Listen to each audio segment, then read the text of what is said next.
Welcome everyone. Good afternoon. If I did not hear a response. Assalamu alaikum everyone.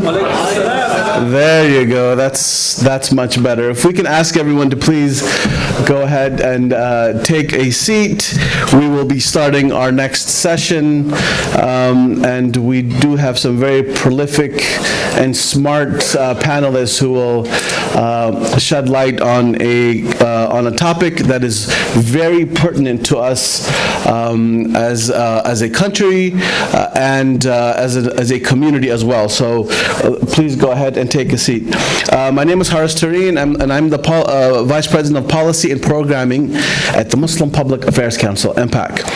And thank you again for joining us today. And this is actually, I'm going to be a little biased, this is my favorite panel because the topic is something that many of us, those of us who are students of the Middle East, those of us who are students of the MENA region, who've studied it for many years, have been personally invested in the region. This topic is one that has consumed us for many years, but especially this past year.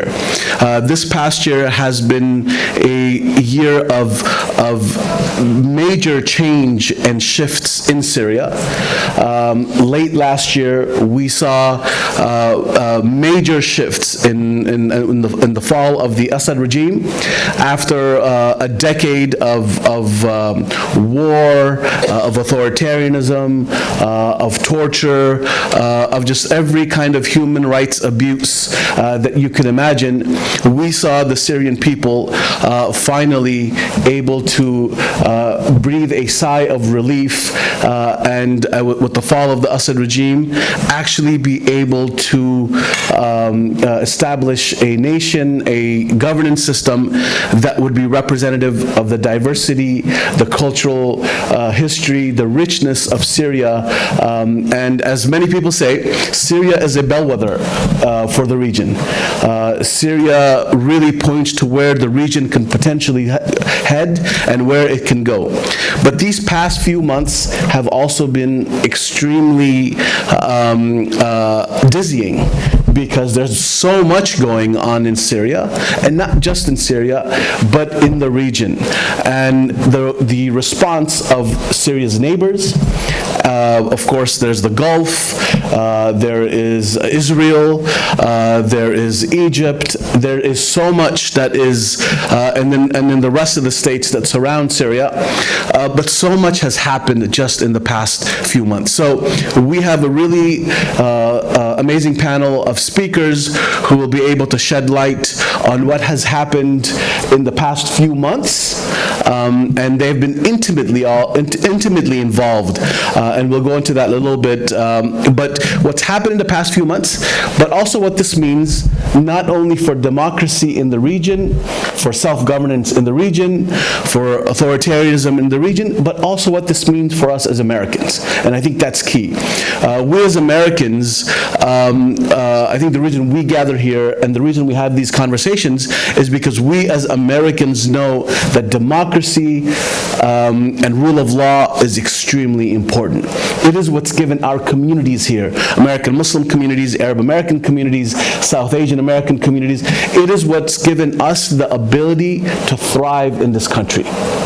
Rule of law and democracy has given us, again, as minorities, the ability to thrive in this country. And so what happens in that region and the relationship between our government, our communities, and what happens in the region, and specifically Syria, is extremely important and of utmost importance. So I'll quickly introduce, I don't want to go into detail, but quickly introduce our panel. We will give them some opening remarks, and then we'll go into a conversation and a discussion with questions and answers. Our first panelist is Wael Zayed. Sadat, who is the CEO of Engage USA. Prior to leading Engage, Wael was at the State Department for many years and worked on Syria, and so he brings a level of experience and understanding that'll be really helpful for us to understand. Our second panelist is Mohammed Ghanem, who is Policy Chief at the Syrian American Council. Mohammed has been back and forth between the U.S.